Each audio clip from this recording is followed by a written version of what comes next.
je voulais d'abord vous remercier d'être là, toutes et tous, parce que ça fait chaud au cœur de voir quand on lance une invitation qu'il y a du répondant derrière. Alors aujourd'hui on est là, alors rassurez-vous, je ne vais pas faire un super discours très long ni rien du tout, la preuve c'est que j'ai rien écrit, comme ça au moins.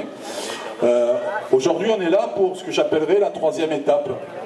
Alors ceux qui ont suivi depuis le début, la première étape c'était, et c'était important pour moi, c'était l'investiture de mon parti, parce que je crois que quand on a des idées, il faut être au moins soutenu par ceux pour lesquels on défend à des moments donnés ces idées, donc c'était ça. C'était la première étape. La deuxième étape était la présentation de la candidature. Et là, c'était la candidature non pas du candidat du Parti Socialiste, mais déjà du candidat d'un premier rassemblement, puisque ce soir-là, nous avons eu notre premier soutien, qui est le mouvement radical et des citoyens, républicains et citoyens, pardon, avec Claude Michel, et notre ami Ilbé qui devrait être là. Donc c'était effectivement cette deuxième étape. Aujourd'hui, c'est la troisième étape. Elle est symbolique. C'est l'ouverture du local de campagne.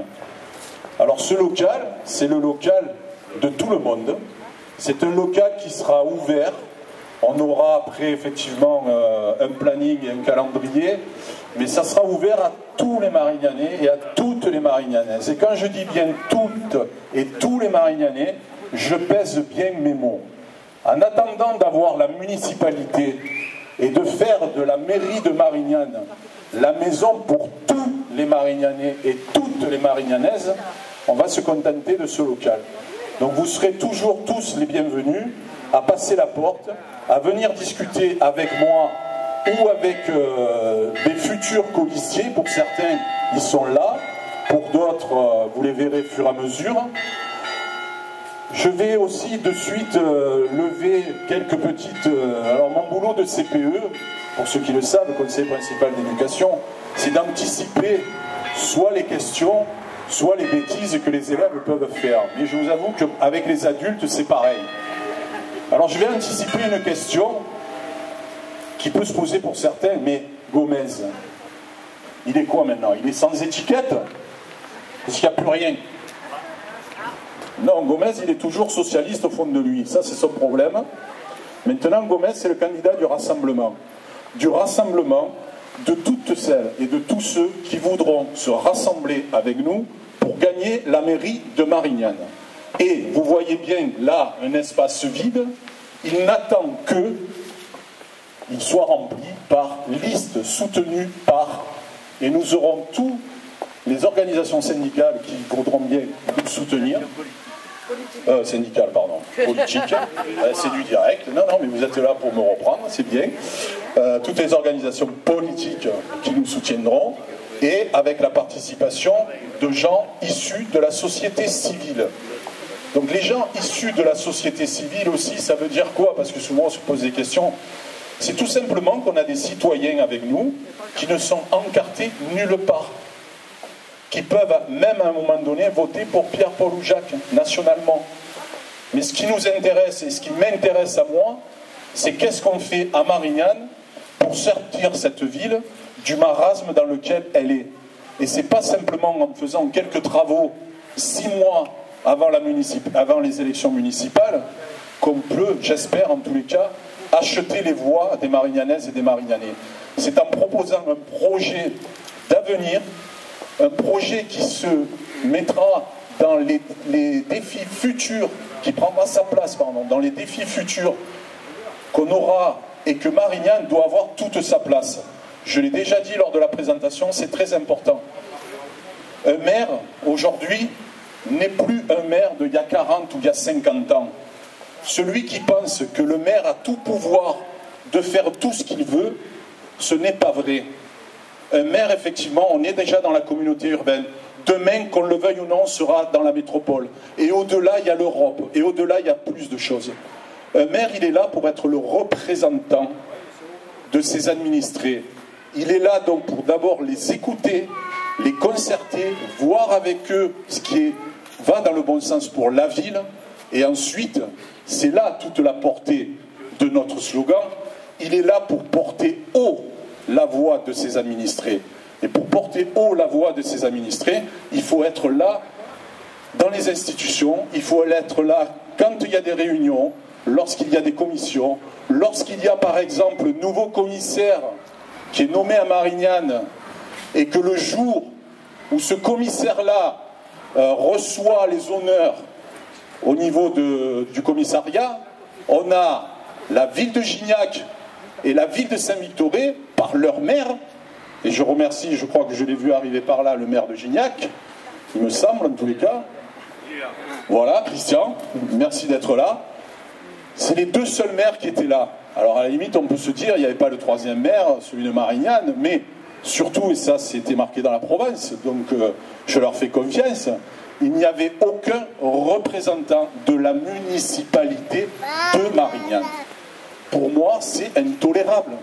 Quand on se veut effectivement être là pour la sécurité, ça passe aussi déjà par aller saluer. Alors on va me dire peut-être, oui, je l'ai vu dans mon bureau seul à seul, pourquoi pas, j'en sais rien. Mais je veux dire, quand on est le maire d'une ville comme Marignane, comme d'autres villes, on est le représentant de ses administrés. Et à travers le maire de la ville, c'est tous les administrés qui sont là, quand c'est le positif et quand c'est le négatif. Donc pour finir un petit peu, pour ne pas être trop long, dans ce sentiment, effectivement, dans cette vision que j'ai d'être le candidat du rassemblement et d'être après le maire, effectivement, de tous les Marignanais, parce que le 31 mars, que ce soit Marignane, à Gignac ou ailleurs, c'est le maire de tous ces administrés qu'on devient. On n'est plus simplement le maire de ceux qui ont voté pour vous. On doit être le maire de tous. Et pour ça, il faut en avoir effectivement l'envie, la capacité, et j'irai jusque-là, les compétences. À Marignane, en tous les cas, je ne suis pas sûr que le maire actuel ait ces trois qualités-là. Donc pour être déjà ce candidat du rassemblement, pour pouvoir permettre à ma section du Parti Socialiste, puisque j'en suis jusqu'à quelques jours, j'en étais le premier secrétaire donc, de la section du Parti Socialiste de Marignane, nous avons décidé, et j'ai souhaité, laisser, pour que la section puisse s'exprimer librement, pour que la section du Parti Socialiste de Marignane puisse continuer à fonctionner et à travailler librement, de me mettre en retrait de la section de Marignane. Et donc nous avons élu à l'unanimité, je vais lui demander de venir juste à côté de moi, Jean-Louis Lombardi, qui a été élu, vous pouvez l'applaudir parce qu'il n'y a eu aucune voix contre, qui sera donc le premier secrétaire par intérim de la section du PS de Marignane, au moins durant toute la période des élections municipales. Voilà, ça c'était pour moi aussi quelque chose de fort. C'est un message que j'adresse aussi à nos futurs partenaires. Je veux vraiment être, je ne dirais pas au-dessus des partis, parce que ça fait prétentieux, mais en tous les cas, pouvoir rassembler le plus largement possible tous ceux qui vraiment ont envie que ça change à Marignane. Voilà ce que j'avais envie de vous dire aujourd'hui, tout simplement, en toute convivialité. Et puis la convivialité, ça passe aussi, et c'est très important pour moi, par boire un coup, manger un coup. Alors je voudrais saluer, je ne sais pas où aller, Sabrina, entre autres. Sabrina, c'est celle qui s'est occupée de vous faire ce buffet-là. De saluer aussi Christian Dogas qui est par là, qui s'occupe de la technique. Il est toujours caché là-bas derrière. Tous ceux qui ont quand même, hier soir, permis que le local soit aux couleurs effectivement de la campagne. Voilà, je voudrais remercier tout ce monde-là parce que j'en suis persuadé, vous le savez, et pour ceux qui me connaissent depuis très longtemps, c'est une équipe. Un candidat tout seul peut être le meilleur, il ne peut rien faire. Et une équipe, effectivement, toute seule, sans quand même quelqu'un qui soit là pour, à un moment donné, redonner un cap et redonner effectivement une légitimité à l'équipe, elle ne marche pas. On le voit aujourd'hui à la ville de Marignane. Voilà, donc c'est toute l'équipe et tous ceux qui sont là, à un niveau ou à un autre, vous en faites partie. Et je vous en remercie parce qu'on aura besoin de tout le monde pour enfin gagner la ville de Marignane, la municipalité, mais surtout pas pour nous, mais pour les Marignanais, parce que je crois qu'actuellement, ils en ont bien besoin d'avoir un espoir, qu'on les sorte, comme je l'ai dit tout à l'heure, et ça sera le mot de ma conclusion, de ce marasme dans lequel nous sommes. Marignane est une belle ville, Marignane a des atouts, Marignane devrait être le bijou autour de l'étang de Berre, et c'est pas en faisant ce qu'on fait aujourd'hui qu'on y arrivera. Donc je souhaite changer cette image-là, mais je sais que certains disent, les politiques disent tous la même chose. Je n'aurai qu'une chose à vous dire. Laissez-moi y aller et je vous prouverai que pour une fois, ce ne sont pas simplement des mots, mais ce seront surtout des actes. Je vous remercie.